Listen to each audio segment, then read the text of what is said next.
Good morning students and welcome to our YouTube channel KB campus. मैं आपका teacher विकास कुमार। हम लोगों ने सब्जेक्ट वर्ब एग्रीमेंट चैप्टर को पूरा कर लिया है। मैंने आपसे कहा भी था कि जब ये चैप्टर कंप्लीट होगा तो इसको लेकर कुछ कॉमन ईयर्स मैं आपके सामने लाऊंगा। ये जो कॉमन ईयर्स हम लोग आज करने जा रहे हैं ये मात्र 10 है, ठीक है। लेकिन इस 10 क्वेश्चन पे अगर आप कमांड कर लेते हैं तो आप ये समझ लीजिए कि सब्जेक्ट वर्ब एग्रीमेंट से रिलेटेड जो भी क्वेश्चंस आएंगे एग्जाम में वो सारे सॉल्व हो जाने हैं।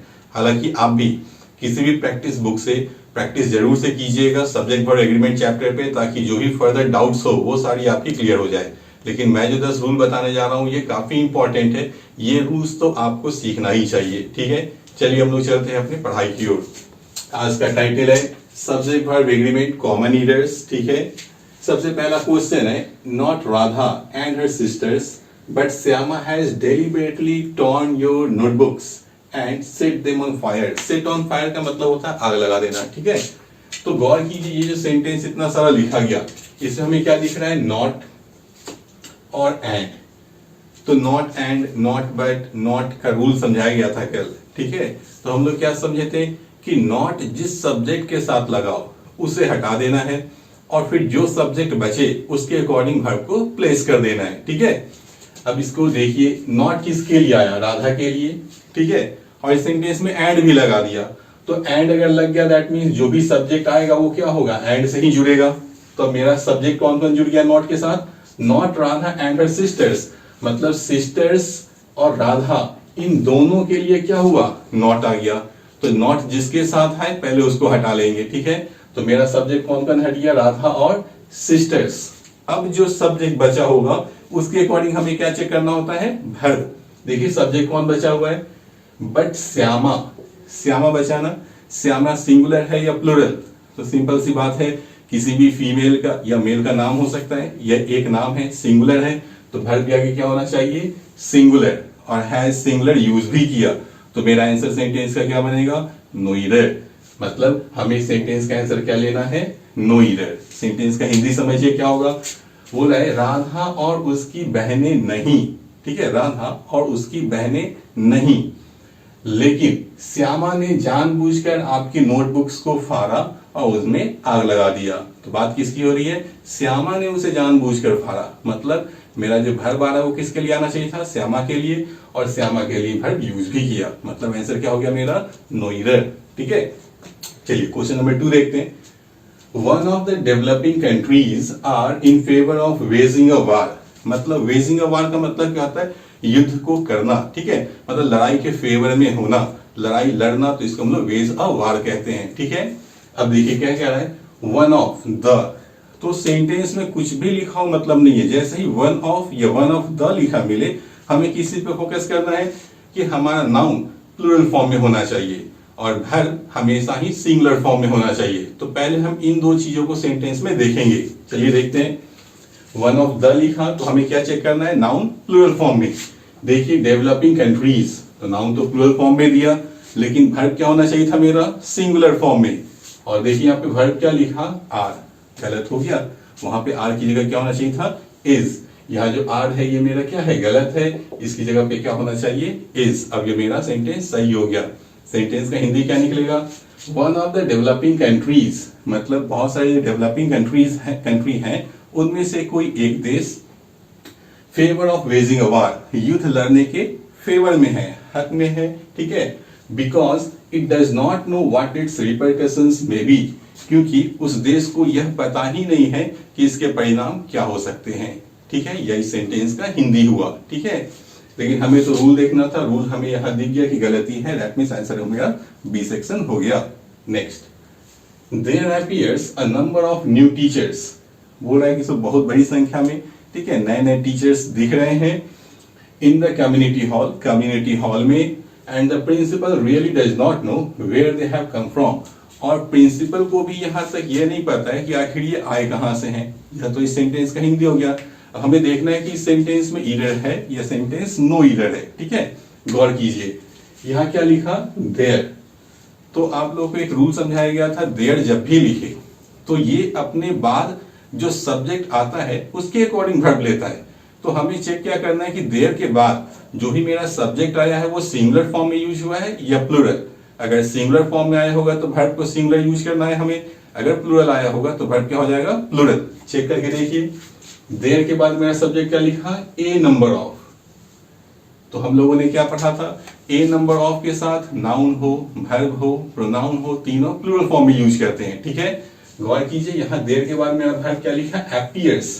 अपीयर्स में एस लिखा, ये तो सिंगुलर हो गया ना, अब इसे प्लूरल में चेंज करना होगा। प्लूरल में चेंज करने के लिए क्या करेंगे, एस हटा देंगे। यहाँ क्या होगा, there appear a number of new teachers. ये हो गया मेरा सेंटेंस सही है, समझ में।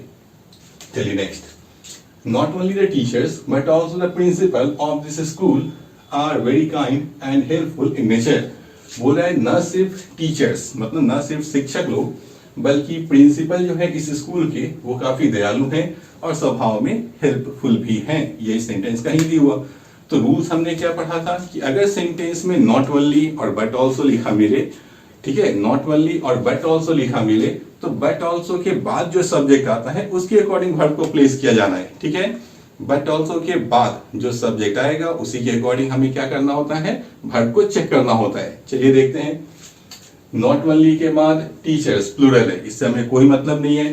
बट ऑल्सो के बाद क्या लिखा, द प्रिंसिपल, तो प्रिंसिपल तो सिंगुलर है, दैट मीन्स इसके बाद वर्ब क्या होना चाहिए, सिंगुलर फॉर्म में। चलिए चेक करके देख लीजिए क्या लिखा है, आर।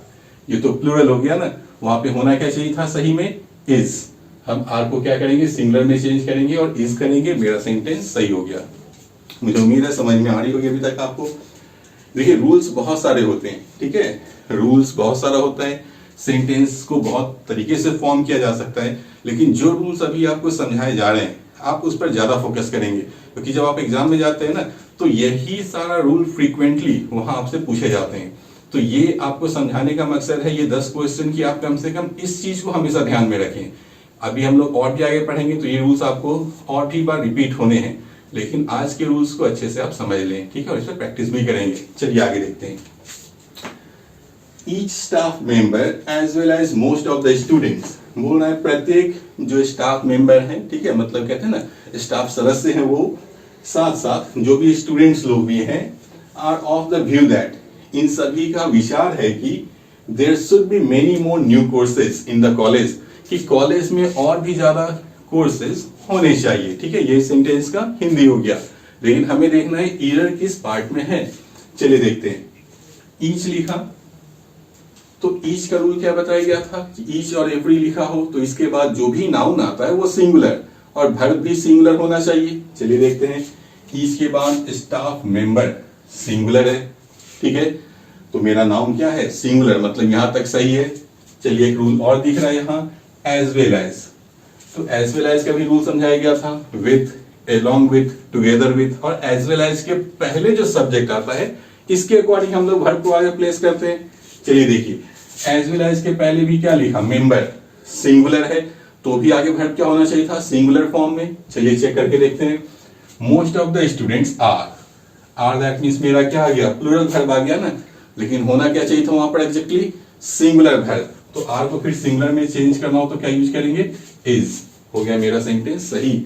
बहुत सारे स्टूडेंट्स क्या सोचते हैं कि यहाँ स्टूडेंट्स प्लूरल फॉर्म में लिखा इसलिए ये आर सही हो जाएगा, लेकिन मेरा रूल कहां से कैरी करना था, रूल हमें यहां से कैरी करना था। आगे समझ में। चलिए नेक्स्ट देखते हैं, the request of the workers union, जो भी मजदूर यूनियन है, संघ है, उसकी रिक्वेस्ट है कि उनकी वेजेस को बढ़ा देना चाहिए, मतलब उनकी मजदूरी को बढ़ा दिया जाना चाहिए। Increased were supported by vast majority, इनको बहुत बड़ी मेजोरिटी में क्या किया गया, सपोर्ट किया गया। ठीक है, मजदूर यूनियन का अनुरोध है कि उनके वेज मतलब मजदूरी को बढ़ा दिया जाना चाहिए, और इसका सपोर्ट बहुत बड़ी संख्या में लोगों के द्वारा किया गया। ठीक है, चलिए देखते हैं इसमें गलती कहां है। ये तो इस सेंटेंस का हिंदी हो गया। ऑफ, कुछ याद रहे ना रहे, लेकिन आप ऑफ हमेशा याद रखेंगे। ठीक है, ये भी आपको नाउन एंड केस में पढ़ना है। ठीक है, नाउन चैप्टर में आप फिर से इसे पढ़ेंगे। ऑफ के पहले जो भी नाउन आता है वही मेरा सब्जेक्ट होता है। ठीक है, ऑफ के पहले जो मेरा नाउन होता है वही मेरा सेंटेंस का सब्जेक्ट होता है। अगर वो सिंगुलर हुआ तो आगे वर्ब सिंगुलर प्लेस करेंगे, अगर वो प्लूरल हुआ तो आगे वर्ब प्लूरल प्लेस करेंगे। चलिए देखते हैं, ऑफ के पहले क्या लिखा, रिक्वेस्ट, ठीक है। अब इसके लिए हमें देखना है वर्ब यूज कहां हुआ, गौर कीजिएगा, वेयर सपोर्टेड, ठीक है, वेयर सपोर्टेड, तो वर्ब क्या हो गया, मेरा वर्ब हो गया। अब देखना है कि ये वर्ड सच में रिक्वेस्ट के लिए आया है या नहीं, चेक करके देखिए। Request of the workers union that their wages should be increased were supported, तो इस सपोर्ट किसको किया गया, मजदूर के यूनियन को या उनके रिक्वेस्ट को, तो सर्टेन सी बात है उनके रिक्वेस्ट को क्या किया गया था, सपोर्ट किया गया। तो मतलब सब्जेक्ट मेरा सिंगुलर, तो वर्ब यहाँ पे वेयर की जगह क्या होना चाहिए था, वाज।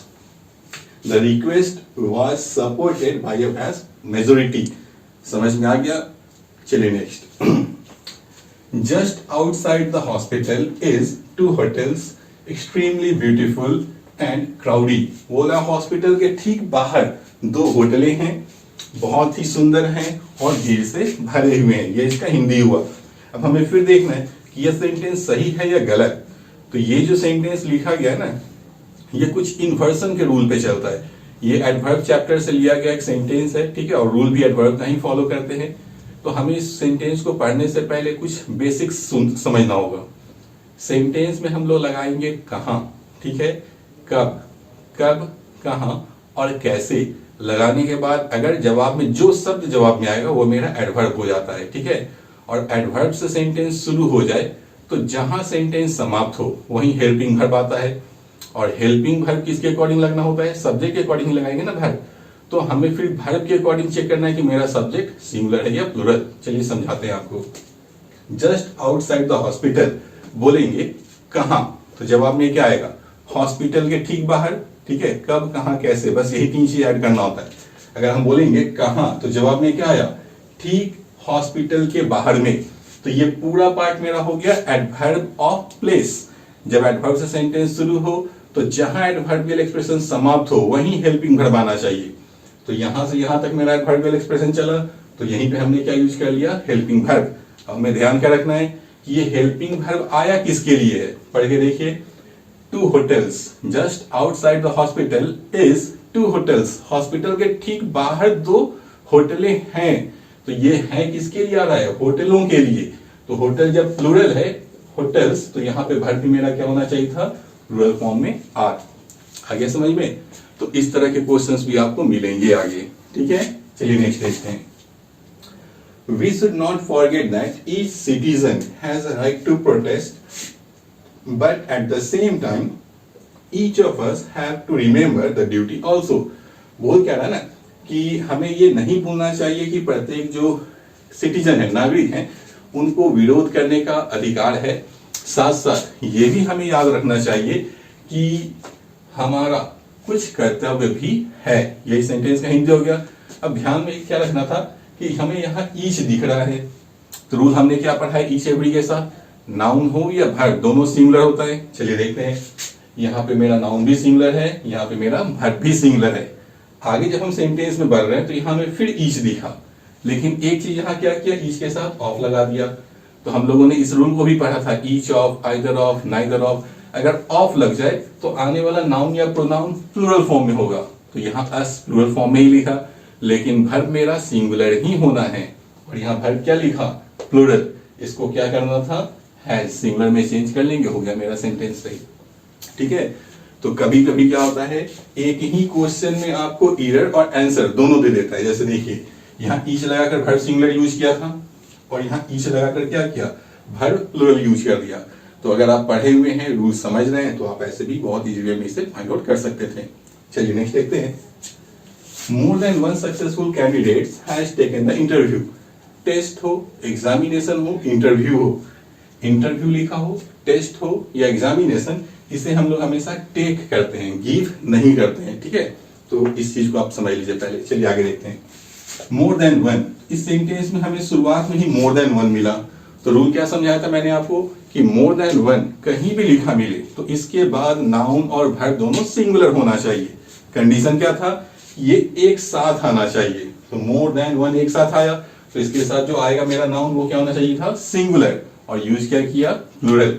यहाँ कैंडिडेट्स को क्या लिखना होगा, कैंडिडेट। मेरा नाउन भी सिंगुलर हो गया और आगे वर्ब भी सिंगुलर है, मतलब सेंटेंस अब सही हो गया। यहाँ तक आ गया समझ में? चलिए अब लास्ट एक क्वेश्चन देखते हैं। लिखा है 10 miles beyond that pasture was seen hundreds of cattle including some lambs। बोला है कि सो पास्चर का मतलब होता है चारा का जो घास का जो मैदान होता है जहां जानवरों को खुला छोड़ दिया जाता है चारा चरने के लिए, ठीक है, उसे हम लोग क्या कहते हैं? पास्चर, हरे घास का मैदान। बोल रहा है कि जो हरे घास का मैदान है उससे 10 मील दूर सैकड़ों मवेशी साथ साथ कुछ लैम्प्स देखे गए। ये सेंटेंस का हिंदी है। तो इस सेंटेंस को गौर करने से पहले आप इस सेंटेंस को एक बार ध्यान में लाइए। हम लोगों ने रूल क्या पढ़ा था कि सेंटेंस में कब, कहां, कैसे लगाएं, और जवाब आए तो वो क्या हो जाएगा मेरा? एडवर्ब ऑफ प्लेस, ठीक है, और टाइम और जो भी हो, मैनर। तो यहाँ लिखा 10 miles beyond that pasture was, तो मेरा सेंटेंस का स्ट्रक्चर जस्ट इसी तरह चल रहा है। हम बोलेंगे कहां, तो जवाब में क्या आएगा? पास्चर के 10 मील दूर। तो ये मेरा पूरा का पूरा क्या हो गया? एक सब्जेक्ट हो गया, ठीक है। इन्वर्सन का रूल यहाँ फॉलो करना है हमें। तो ये तो मेरा हो गया एडवर्ब ऑफ प्लेस। अब इसके बाद में क्या बताया गया था? जहां एडवर्बियल एक्सप्रेशन समाप्त होगा वहीं पर क्या आएगा? Helping verb. तो हेल्पिंग वर्ब भी मेरा दे लिया। अब हमें क्या देखना था कि ये हेल्पिंग वर्ब आएगा किसके लिए? सब्जेक्ट के लिए ना। तो यहाँ लिखा वाज सीन, वाज सीन, देखे गए। तो देखा क्या गया? ये पास्चर या सैकड़ों मवेशी। तो निश्चित सी बात है, बोला क्या था? देखेंगे सैकड़ों मवेशी और कुछ भेड़। मतलब ये वर्ब किसके लिए आया? मेरे सब्जेक्ट के लिए। और सब्जेक्ट मेरा कैटल और लैम्प्स क्या है? प्लूरल फॉर्म में है। तो यहाँ वाज का क्या होना चाहिए था? वर। हो गया मेरा सेंटेंस सही। ये हुआ आज के लिए, ठीक है। ये 10 मोस्ट इंपॉर्टेंट कॉमन एरर्स के रूल्स हैं सिंटैक्स चैप्टर से रिलेटेड, जो आपको बेहद समझ में आना चाहिए। आपको वर्कआउट भी इस पर करनी चाहिए, ठीक है, क्योंकि एग्जाम नजदीक है। आप जितना फोकस करेंगे उतना आप में इंप्रूवमेंट होगा। अगर फीडबैक देना हो तो मैं बार बार कहता हूं आप कमेंट बॉक्स में फीडबैक दें। हम लोग उसे फिर इंप्रूव करके नेक्स्ट वीडियो में इंप्लीमेंट भी करेंगे। तब तक के लिए धन्यवाद।